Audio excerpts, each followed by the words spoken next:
Champ is back. Eighth round. Ooh, I don't know. That's exciting. How do you deal with like your brother's hate? I come from can I cuss? Yeah. Okay, I come from a talking family, so I think it's funny. I just talk back with them. Like, it's just My whole family is from DC. My whole family, like my entire family. Don't bring them. For what? Bring them. For what? Don't bring them. I'm telling you. They don't gonna bring 'em. celebrate with me. You hear me? I know what can happen with hard work, but if I ever feel like giving up, my motivation will be my son, my family, the ones who behind me 100%. Lamont Roach's brother snapped and stormed the stage after Gervonta Davis disrespected their family during the press conference. He didn't hold back, shouting that where they come from, you don't just sit quiet when someone talks reckless. In their world, disrespect means war. The Roach family doesn't back down. They face it head on, shoulder to shoulder, ready to defend their name with fists if words ain't enough. because they can't do what we do. They can't do what he do. If they did, they'd be doing it. They just on their phone at home, sitting on their ass. That is so true. So you box too? Yes. Gervonta Davis went straight for the throat, mocking Lamont Roach's father in front of everyone. Laughing like it was a joke, Davis said, "Man, his pops was up there shaking on the mic. My kid saw it. He was trembling for real." He didn't stop there. Davis clowned Roach for pretending it didn't happen, calling both father and son soft. According to Davis, neither of them can handle the heat when the lights are on, not in the ring and not on the mic. No, son, his father was up here shaking what's the name? He was shaking on the Pops. shakeout. On my kids, he was shaking on this thing. On my kids, he was never. shaking. Don't Never. say, bro. That's cap. What I about to say? How you gonna say it's cap? And gotta how be. you gonna say it's cap? I'm watching it. Jordan, Lamont Roach's brother, didn't hold back. He said he's watched Lamont grind day and night. No breaks, no excuses, and he's sure the win is locked in. "I don't care what people say," he fired back. "Talk all you want. Lamont's work speaks for itself." Jordan says his brother's about to shut mouths, shock the doubters, and take the spotlight by force. Victory isn't a maybe, it's coming. So, speaking of Big Bro, man, he's got a big fight coming up March 1st, man. Barclays Center, Brooklyn. I will be in the house against Tank Davis, man. How excited are you for that fight? I'm excited to, be brothers with the new face of boxing. So I'm very excited. So obviously you see little Big Bro coming out with the upset. A lot of people are going to pick Tank going into that fight, but how do you see that playing out? I see my brother walking out victorious. No, there's no doubt. Not because that's my brother, but because I seen him in the gym. Lamont Roach isn't coming into the rematch with hype. He's coming with receipts. In their first fight, he did what most couldn't. He made Gervonta Davis uncomfortable. Roach threw off Tank's rhythm, landed slick counters, and 8 punches. That usually dropped people. He didn't just survive, he exposed cracks. Now, this rematch isn't about luck or hope. It's a calculated strike. Roach studied every round, every move. He's not guessing. He's coming with a game plan built. From being in the fire, while others got steamrolled, Roach got data, and this time, he plans to finish what he started. Complete fighter like me. For them, especially the ones who don't know about boxing, you can suck it. I really don't care. In all honesty, even though I'm going to try to knock his head off from 1 to 12, I think it's going to go the distance. But if I hit him clean, we're going to see if he can take. Roach isn't some outsider stepping into the spotlight. He was born in it. Raised around boxing gyms and Baltimore fight culture. This sport is in his blood. He's not just fighting, he understands the fight. And after going rounds with Gervonta Davis, Roach knows what most don't. How Tank acts when things get tough. He's seen the cracks, felt the shifts. While others guess from the outside, Roach has already been in there, eye to eye, and he's ready to use that knowledge to flip the script. I feel like you got a certain confidence about this fight that I've interviewed a few different Tank opponents. Everybody gonna say like, yeah, everybody say this and that's what you're supposed to say, right? Like I'm going into a fight, I don't think people thinking they're gonna lose, but it just feels like you have a different confidence than most other people. Where do you feel like that comes from? That's just how I'm wired, bro. I ain't never backed down from nothing. I damn sure ain't never wanted to come second to anything. So why would it change here?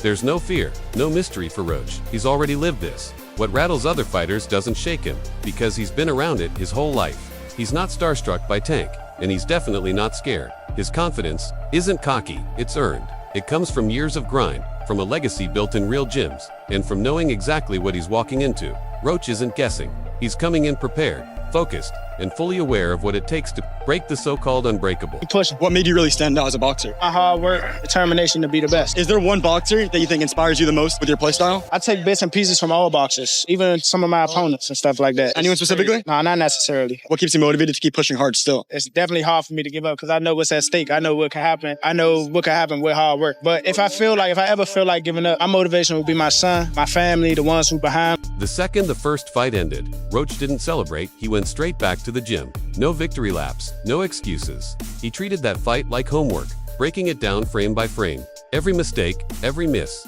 every second mattered. He became obsessed with tightening his game, better cardio, sharper timing, smarter reactions. That's not just hunger, that's obsession.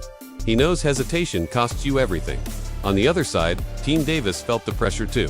They saw what everyone else saw, that fight was too close. Tank may have walked away the winner, but his camp-nose Roach had more success than they expected. A few moments of ego, a few technical slip-ups, and the gap started to close. Now both sides are locked in. This rematch isn't just a fight, it's a war with no room for old mistakes. Both men know, one bad round could flip everything. Lamont Roach throwing his hands fast as hell. He's in the gym preparing. I think the rematch with Roach versus Gervonta can actually be more exciting than the first one. In my opinion, I've said this many times, the actual fight itself wasn't that crazy. The crazy thing is what you've never seen before, the knee. But as far as a boxing match, it was, if you look at the copy box, they didn't throw a lot of punches. It wasn't like, it wasn't really a great fight.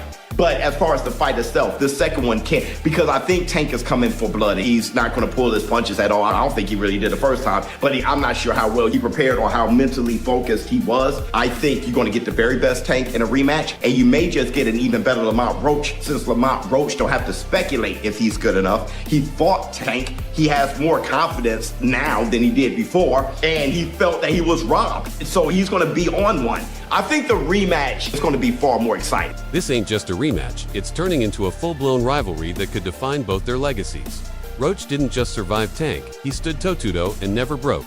He took Davis's best shots and kept firing back. Night, Roach killed the myth. Tank doesn't steamroll everyone, not anymore. Roach changed the story. Now it's personal, now it's war. Better. But they've known each other, these two have known each other for a while. Does Lamont Roach just understand a way to beat or frustrate Tank in a way that others don't? You know what I mean? Like, has he just found it, so to speak? Like, I have a lot I want to find out after that, because the first fight was so controversial. I think leaving it up to a draw is fine, whatever, even though under the letter of the law, Tank probably should have lost this fight, and probably would have if they counted the knockdown when he took a knee.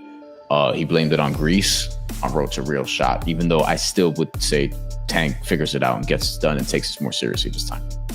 Yeah, I think that because they're so familiar with each other, like these guys fought each other when they were kids, and then Lamont Roach comes into the ring, and listen, regardless, like Lamont Roach came in there and he was confident. And I don't think a lot of people believed that he was going to be able to get it done against Tank. People thought that Tank was going to knock him out. Here's the thing though, Tank is actually super skilled. Like, he doesn't throw a lot. When he does, he's extremely accurate, but he does have skill. And what he does is he reels in his fighters and he ends up landing big shots on them that end up knocking his opponent out. I think Tank didn't look like Tank. When someone like Shakur Stevenson gives you props, it's real, no fake hype. Shocker doesn't hand out respect unless it's earned, and he gave Roach his flowers. That says a lot. He didn't just talk about power or flash, he praised Roach's timing, defense, and straight-up grit, the stuff that doesn't always make the highlights, but wins real fights. To Shocker, Roach isn't just decent, he's dangerous. And when a fighter that's sharp calls you a threat, people pay attention. That kind of backing puts real weight on this rematch. I think, considering you were one of the handful of people to pick Lamont Roach, giving him a tough fight, what do you think? I think it's dangerous for him to go back in there and fight Lamont. I think Lamont is a hell of a fighter. I can see that going left, so he better be on his A game. Ryan Garcia's take shows how the whole boxing world's mindset shifted after that first fight. He gave Roach respect, saying the guy proved he belongs in the spotlight. This wasn't luck or a fluke. Roach earned it. Now the heat's on. Tank, everyone's watching to see if he can level up, show more discipline, more heart. If he doesn't dominate this time, the doubts about his consistency will get louder. Meanwhile, Roach rides momentum and a growing crowd that believes he's for real. Match play out if they do fight again. Sometimes a not a loss, but something like this, a blemish, might get you back? It can. You know, it's all up to Tank. It's all about what, you know, how he feels inside, internally. I think, you know, for him, it's a lot to do up here too, you know, like all of us. But I think that's what you're gonna get from Roach. That's what you're gonna get at Roach every time, I think. I think it's up to Tank to see, you know, what type of, how far he could go up, you know. How old is your oldest child? Roach isn't just here to win, he's here to change his whole career. A win means going from underdog to top dog. It'll shut up the haters, pull in new fans, and open doors to the big leagues. He's not chasing a paycheck, he's building a legacy. Every day in the gym is fight night. His focus is razor sharp, his diet clean, and his game plan tight. This fight isn't just another bout, it's his shot at history. So the Tank Davis versus Lamont Roach rematch is being targeted for June 21st in Las Vegas. Now it's good that they're running it back without wasting any time because Roach absolutely deserves a rematch. I mean, I thought he outboxed Tank the last time around. He came up a division as a gigantic 10-1 underdog, and he was the one on the front foot, you know, landing his jab, the body shots, the combinations, throwing a lot more volume. You know, I had a 7-5 Roach, and the no knockdown in round 9 was the reason it was a draw. If that knockdown was scored, that would have been a decision for Roach. But with all that being said, I do like Tank a lot more in the rematch. I thought he fought way too much on the back foot in the first fight, especially the first few rounds. He would land 1 or 2 punches per round, but as he started becoming the aggressor in the later rounds, he kept landing a lot more left hands and body shots. You know, so Tank just needs to make this a dogfight, get into more exchanges, and that's where he'll land a lot more punches on Roach. When he's sitting on the back foot waiting for a counter, that's where Roach is comfortable and winning most of the rounds. So if Tank can fight the same way he did against Ryan Garcia, you know, rounds 3 to 7, against Mario Barrios in the later rounds, or Frank Martin rounds 4 to 8, if he's the one on the front foot, then I do think he'll stop Roach in the rematch. Roach's dad, who also trains him, knows the game inside out. He revealed that even before the first fight, Davis and his camp were cautious. They knew Roach wasn't just another easy target. Tank's confidence was real but mixed with strategy, not disrespect. The fight happened because promoters and fans pushed it, not because Davis was itching to face Roach. That says a lot about the quiet threat Roach has always been. Now, with the rematch, the tension's even higher. Everyone's seen how dangerous Roach really is, and nobody's taking him lightly. In camp, so knowing the coaches, they knowing us, you know, it's both ways. It ain't just our way, coming from both sides. So, but no, was I shocked? No. I think Tank tried to tell y'all. Calvin tried to tell y'all, Burry tried to tell y'all, but they didn't want to hear it. They just so stuck on trying to force Tank to fight who they want him to fight. And it don't work like that. You know what I'm saying? So it just was made for a great fight. So people need to just sit back and get ready for part 2. It's gonna be epic, man. I can't wait for part 2, man. Do you got anything to say to the fans, you know, about part 2, about anything that you got going on coming up, social media, anything? No, I just say get ready, man. Put your seatbelts on, and when that thing happen, man, make sure y'all support. Come to the fight, buy the fight, and be the biggest fan, cheering whoever you're cheering for, no matter. But you're gonna see another great performance by the Reaper, man. The Reaper ain't playing. He got a big bag, like you said, big 2 bag. What do you think the difference would be, though? You gonna see the difference. I mean, I believe we want to fight. Nobody can tell us different. The majority of the world believe we want to fight. So you're gonna see. Both of them gonna raise their level. Both of them. So yeah, they're gonna make for a greater fight. But still, no way. The Roach versus Davis saga is starting to sound like those legendary fights like Tyson versus Holyfield. In both cases, a big feared favorite faced an underdog nobody expected much from, but that underdog. They had secret strength and insane mental toughness. Face off against one another. One guy was a massive favorite, had taken a loss, and was seen to be too small, right? And I'm talking about Evander Holyfield versus Iron Mike Tyson. Iron Mike Tyson and Evander Holyfield was a major fight. A major fight. But Iron Mike Tyson was viewed as a destroyer, okay? He was the baddest man on the planet. He was indestructible. The fact that he lost to James Buster Douglas was an anomaly because Mike Tyson was with Gervonta Tank Davis and Lamont Roach is eerie similar. Lamont Roach coming up in weight seemed to be too small. Lamont Roach opened up as a 25-1 underdog.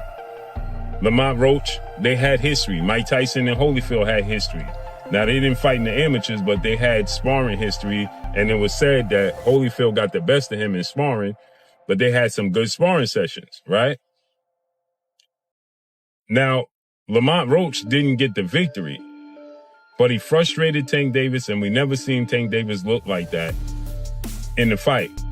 He hit him with a shoulder bar. He tried to bite him at one point in time in the 6th round.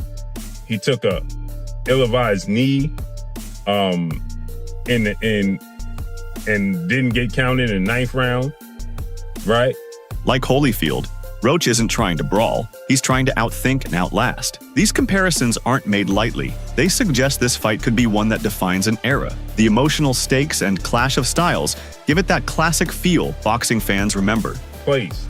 He never truly hurt Lamont Roach, hit him with good, clean punches, but never got hurt. Lamont Roach ate the punches, similar to Holyfield, where we seen him get hit with some big punches from Mike Tyson, but weathered the storm. But he visibly hurt Mike Tyson more than Mike Tyson hurt him, and it was shocking. And this, because of the Holyfield-Mike Tyson situation, it makes the Lamont Roach Tank Davis fight that much bigger. Reason being is the intrigue now, because that's the most recent situation that you can compare to with high-profile fighters, right? You got like Holyfield, Roach isn't looking to just brawl. He's here to outsmart and outlast. These comparisons aren't thrown around lightly. They hint this fight could be one for the ages. The emotions run deep, and the styles clash hard. It's got that old-school, classic vibe boxing fans live for. Surprised by Roach and Tank. What do you think the biggest surprise was in the fight? It wasn't a surprise because we know Roach. It wasn't a surprise. Mm-hmm. Roach can fight. A lot of people think because a person is not popular, that they don't exist. There's fighters out there that can rumble. They just got to get the opportunity, you know? Mm-hmm. Speaking of rematches, Jalil Hackett is getting his opportunity again to fight the guy that he had a controversial loss to. It'll be happening in Florida, I think, next week? March 15th, I think. Let's talk about I'm rocking a major shirt now. Yes, sir. Tell me, how's that rematch look like, and then what's the difference makers coming into this fight? The first fight, I thought, everybody thought Jalil won. We just got to turn, hit the gears a little harder. We ain't really got to change too much. Just got to put the icing on the cake, Put the icing on the cake this time, that's all. He did enough to win the last fight, but we was in somebody else's territory, This time around, being in Florida, do you feel like it's a mutual zone? Yeah. It's more of an even playing field in Florida. Okay. Do you feel like he needs a stoppage to win the fight due to what happened the first time? Not necessarily a stoppage. A stoppage is good, but not necessarily.